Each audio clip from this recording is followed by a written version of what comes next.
पिछले 4 दिनों से लगातार जारी बर्फबारी से जम्मू कश्मीर में आफत मची हुई है। ठंड से बुरी तरह से लोगों का हाल बेहाल हो गया है। सड़कों से लेकर घरों तक बर्फ की चादर नजर आ रही है। गाड़ियों पर बर्फ की मोटी मोटी परतें जम गई हैं। वहीं रास्तों को साफ करने का काम जोरों से चल रहा है। जम्मू कश्मीर आपदा प्रबंधन प्राधिकरण ने पुंछ, राजौरी, रामबन, डोडा और बांदीपुरा समेत कई ऊंचाई वाले इलाकों में हिमस्खलन की चेतावनी जारी की है। लोगों से बेमतलब घरों से निकलने के लिए मना किया गया है। इसके साथ ही घाटी के कुलगाम के ऊंचे इलाकों में रहने वाले 22 परिवारों को अब तक सुरक्षित स्थानों पर पहुंचाया गया है। उधमपुर, बारामूला, सोनमार्ग, जोजिला और गुलमर्ग के ऊपरी इलाकों में भी भारी बर्फबारी का अलर्ट तक जारी हो गया है। कश्मीर के बांदीपुरा इलाके में भारी बर्फबारी ने लोगों की मुश्किलें बढ़ा दी हैं। बांदीपुरा में 8 इंच तक बर्फबारी हुई है। वहीं गुरेज में 3 फीट और तुलेल में 5 फीट तक बर्फ गिर चुकी है। बांदीपुरा में सभी वाहनों के चलने पर रोक लगी हुई है। सड़कों पर बर्फ की मोटी चादर है, जिसे हटाने का काम किया जा रहा है। राजौरी और पुंछ जिलों के सभी ऊपरी इलाकों में हो रही भारी बर्फबारी से जनजीवन प्रभावित हो गया है। कई इलाकों में 2 दिन से बिजली की समस्या बनी हुई है। लोरन, साब्जियां और सुरनकोट इलाकों में भारी बर्फबारी का सिलसिला जारी है। मुगल रोड पर चंडीगढ़ से सड़क के साथ साथ बुफलियास तक के क्षेत्र में भी बर्फबारी हुई है। बालाकोट के एलओसी क्षेत्र में कुछ लिंक सड़कों को फिसलन की वजह से बंद करना पड़ा और इन्हें मौसम की स्थिति में सुधार के बाद ही बहाल किया जाएगा। इलाकों में बर्फ हटाने का काम तेजी से चल रहा है। घाटी में लगातार हो रही बर्फबारी से लोगों की जान पर बन आई है। श्रीनगर में बर्फबारी की वजह से एक घर ताश के पत्तों की तरह बिखर गया। घर की छत भारी बर्फ के चलते ढह गई।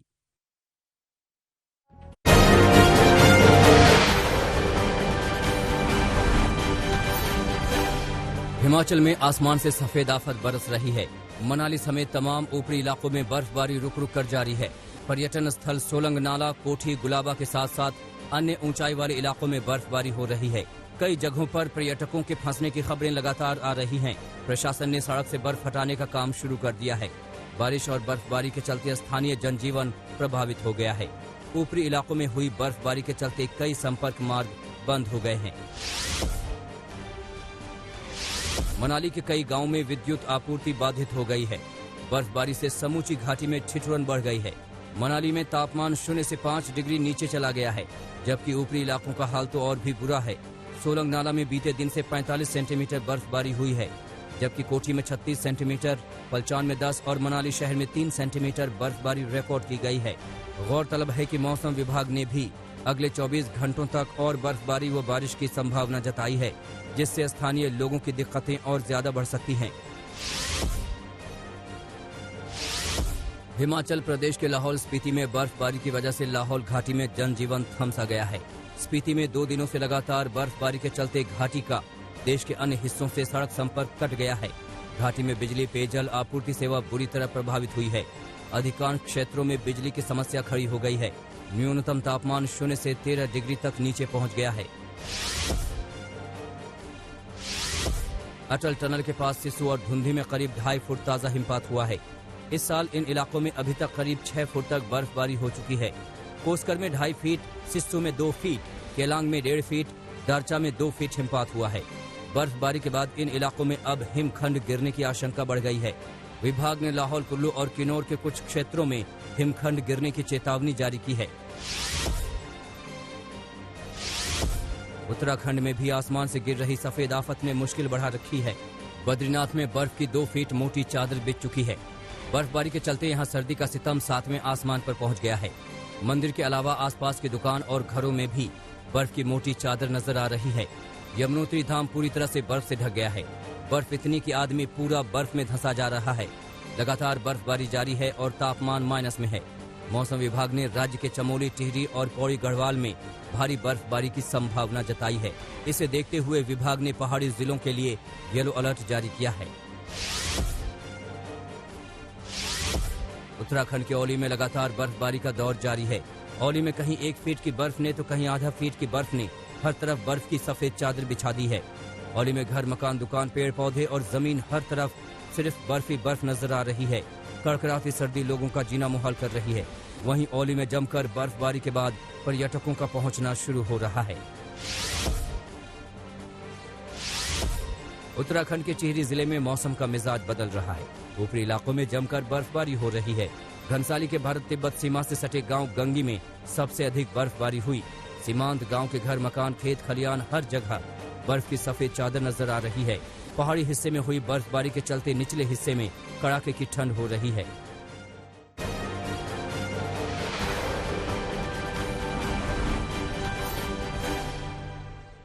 आज सुबह 11 बजे किसान संगठन गाजीपुर बॉर्डर से पलवल तक ट्रैक्टर यात्रा निकालेंगे। किसान नेता राकेश टिकैत की अगुवाई में ये ट्रैक्टर रैली निकाली जाएगी। 8 जनवरी को किसानों की सरकार के साथ 9वें दौर की बातचीत तय है, लेकिन इससे पहले आज किसान बड़ा प्रदर्शन करने वाले हैं। अगर 8 जनवरी की बैठक से हल नहीं निकला तो 9 जनवरी को कृषि कानून की कॉपी जलाने की तैयारी है। साथ ही 9 जनवरी से ही हरियाणा में किसान संगठन घर घर जाकर लोगों से संपर्क शुरू करेंगे और 26 जनवरी के दिन दिल्ली में ट्रैक्टर परेड की चेतावनी दी गई है। बिहार में 14 जनवरी के बाद नीतीश मंत्रिमंडल के विस्तार की संभावनाओं के बीच हिंदुस्तानी अवाम मोर्चा के राष्ट्रीय अध्यक्ष जीतन राम मांझी ने अब प्रेशर पॉलिटिक्स की शुरुआत कर दी है। मांझी ने मुख्यमंत्री नीतीश कुमार से मांग की है कि वो जब भी अपने कैबिनेट का विस्तार करते हैं तो उन्हें एक और मंत्री पद दिया जाए और साथ ही बिहार विधान परिषद में एक सीट दी जाए। मांझी की तरफ से ये मांग बुधवार को की गई, जब चुनाव आयोग के द्वारा बिहार विधान परिषद की खाली 2 सीटों पर 28 जनवरी को चुनाव का ऐलान किया गया। दिवंगत पूर्व राष्ट्रपति प्रणब मुखर्जी की किताब द प्रेसिडेंशियल ईयर्स प्रकाशित होते ही सुर्खियों में आ गई। किताब में प्रणब मुखर्जी ने अपने अनुभव को शेयर किया। ये अनुभव प्रधानमंत्री नरेंद्र मोदी के साथ रिश्तों को लेकर है। प्रणब दा की किताब में लिखा हुआ है कि 2014 और 2019 का ऐतिहासिक जनादेश दिखाता है कि देश स्थिर और मजबूत सरकार चाहता है। उन्होंने ये भी कहा है कि नरेंद्र मोदी ने पीएम का पद अर्जित और हासिल किया है। वो लोकप्रियता की वजह से पीएम बने, जबकि मनमोहन सिंह को सोनिया गांधी ने इस पद के लिए चुना था। महाराष्ट्र में शहर के नाम बदलने की सियासत एयरपोर्ट के नाम बदलने तक आ गई है। मुख्यमंत्री उद्धव ठाकरे ने केंद्रीय नागरिक उड्डयन मंत्री हरदीप सिंह पुरी को पत्र लिखा है। चिट्ठी में औरंगाबाद एयरपोर्ट का नाम बदलकर छत्रपति संभाजी महाराज एयरपोर्ट रखने की मांग की है। बड़ी बात यह है कि मांग उस वक्त की गई जब औरंगाबाद का नाम बदलने को लेकर महाअघाड़ी में मतभेद सामने आए। शिवसेना के मराठी कार्ड का विरोध करते हुए कांग्रेस ने नाम बदलने का विरोध किया। कांग्रेस ने साफ कहा था कि सरकार न करें साझा कार्यक्रम से इतर फैसला, वरना वो विरोध करेंगे। किसानों के बहाने पंजाब में सियासत चमकाने में जुटी आम आदमी पार्टी ने कैप्टन अमरिंदर सिंह के खिलाफ मोर्चा खोल दिया। पंजाब में आप के सह प्रभारी बनाए गए विधायक राघव चड्ढा ने कैप्टन अमरिंदर सिंह पर किसानों के साथ धोखा करने का आरोप लगाया। राघव चड्ढा ने कहा कि पंजाब में तीनों काले कानून लागू करके अमरिंदर सिंह ने किसानों के साथ सबसे बड़ी गद्दारी की। गद्दारी के पीछे कैप्टन अमरिंदर सिंह का पुत्र मुंह है। दिल्ली मेट्रो स्टेशन पर खोली गई शराब की दुकान बंद कराने के लिए कांग्रेस बड़ा आंदोलन छेड़ेगी। दिल्ली प्रदेश कांग्रेस के चीफ अनिल चौधरी ने कहा है कि अरविंद केजरीवाल ने अक्षरधाम मंदिर के दरवाजे के सामने अक्षरधाम मेट्रो स्टेशन पर शराब का ठेका खोलने से दिल्ली वासियों के विश्वास को बहुत बड़ा आघात पहुंचा है। आम आदमी पार्टी ने अपने चुनाव घोषणा पत्र में शराब की दुकानें खोलने के लिए मोहल्ला सभा और नजदीकी महिलाओं से अनापत्ति प्रमाण लेने की बात कही थी, लेकिन अरविंद सरकार ने अपने 7 वर्ष के कार्यकाल में 420 शराब की नई दुकानें खोली हैं, जिसकी ये जांच होनी चाहिए कि ये दुकानें किन लोगों को आवंटित की गई है। कांग्रेस ने आरोप लगाया है कि केजरीवाल की कथनी और करनी में बहुत फर्क है।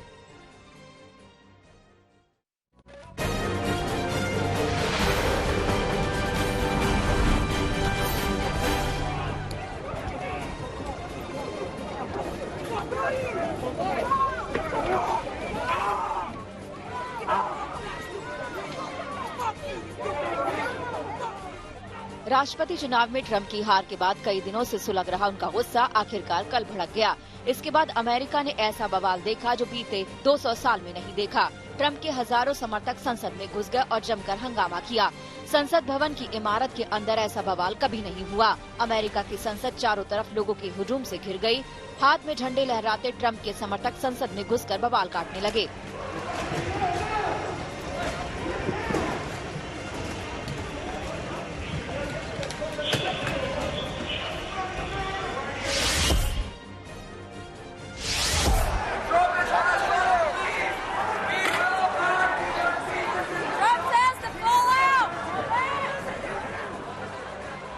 24 घंटे भारी सुरक्षा से पहरे में रहने वाली अमेरिकी संसद की इमारत के हर कोने में ट्रम्प समर्थकों ने घुसपैठ की। हजारों लोगों की भीड़ संसद के मेन गेट पर जमा हो गई। ट्रम्प के समर्थन में नारे लगाते लोग देखते ही देखते उग्र हो गए और अंदर घुसने लगे। उनको रोकने की सारी कोशिशें नाकाम हो गई। इमारत में मौजूद सुरक्षाकर्मी हथियारों के साथ पोजीशन ले चुके थे, लेकिन इतनी बड़ी भीड़ के आगे वो बेबस नजर आए। मुख्य गलियारे से होते हुए भीड़ अंदरूनी हिस्से में पहुंच गई, जहां तक जिस हिस्से में अमेरिकी संसद के दोनों सदनों का संयुक्त सत्र जारी था, वहां भी भीड़ पहुंच गई।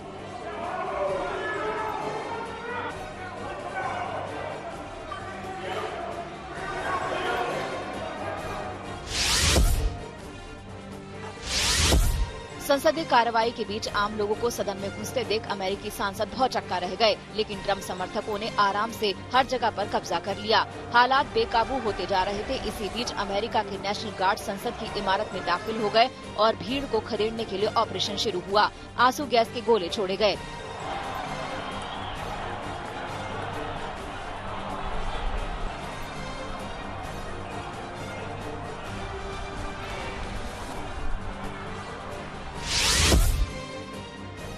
We were just told that there has been tear gas in the rotunda, and we're being instructed to each of us get gas masks that are under our seats.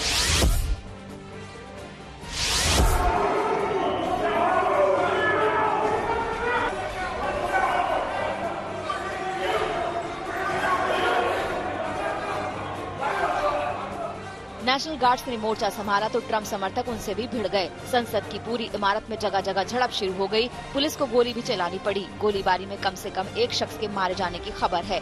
ये बवाल तब हुआ जब अमेरिकी संसद में हाल ही में हुए चुनाव नतीजों पर आखिरी मोहर लगने की कार्रवाई की जा रही थी। 20 जनवरी को नवनिर्वाचित राष्ट्रपति जो बाइडेन को पद संभालना है, लेकिन चुनाव हार चुके डोनाल्ड ट्रम्प अपनी हार कबूल करने को तैयार नहीं है।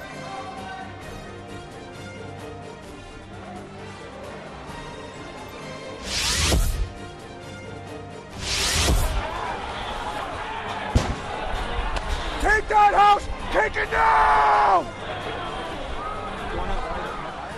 बवाल के पीछे बड़ी वजह ट्रम्प का भाषण बताया जा रहा है। उन्होंने ही अपने समर्थकों को उकसाया था। बुधवार को संसद की कार्रवाई शुरू होने से पहले भी उन्होंने अपने समर्थकों को संसद तक मार्च करने के लिए कहा था।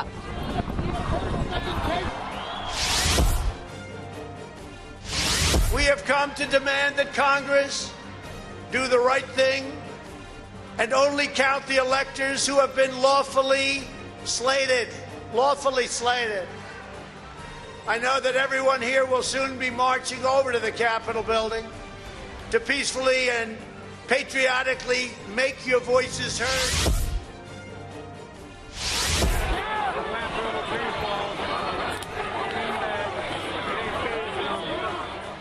इस बवाल के बाद संसद की कार्रवाई रोक दी गई। इमारत को सुरक्षा बलों ने पूरी तरह से अपने कब्जे में ले लिया और राजधानी वॉशिंगटन में कर्फ्यू लगा दिया गया। लगता नहीं कि बवाल जल्द थमेगा।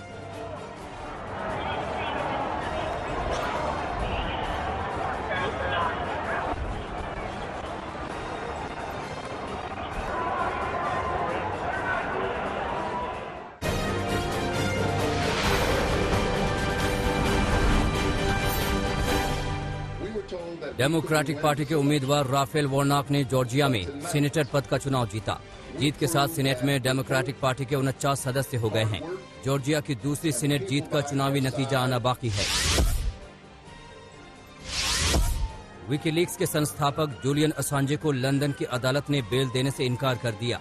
एक दिन पहले कोर्ट ने असांजे को राहत देते हुए अमेरिका को प्रत्यर्पित करने से मना किया था। जासूसी के आरोपों से जूलियन असांजे घिरे हैं। सऊदी अरब के विदेश मंत्री फैसल बिन फरहान अल सऊद ने कतर के साथ नए रिश्ते पर खुशी जताई है। पूरे क्षेत्र में सुरक्षा और स्थिरता के लिए नया कदम बताया है। सालों बाद सऊदी अरब ने कतर के लिए अपना हवाई क्षेत्र और बॉर्डर खोला है। ईरान की सरकार यूक्रेनी हवाई जहाज को मार गिराए जाने पर पीड़ित परिवारों को $30 मिलियन का मुआवजा देगी। पिछले साल ईरान ने अपनी वायु सीमा में गलती से यूक्रेन के नागरिक विमान को मार गिराया था। विमान में सवार सभी 176 लोगों की मौत हुई थी। दुनिया में कोरोना का कहर जारी है। कोरोना से अब तक 18,78,000 से ज्यादा लोगों की जान जा चुकी है। वहीं संक्रमितों की संख्या बढ़कर 8,69,00,000 के पार पहुंच गई है। करीब 6,16,00,000 से ज्यादा लोग कोरोना को मात दे चुके हैं।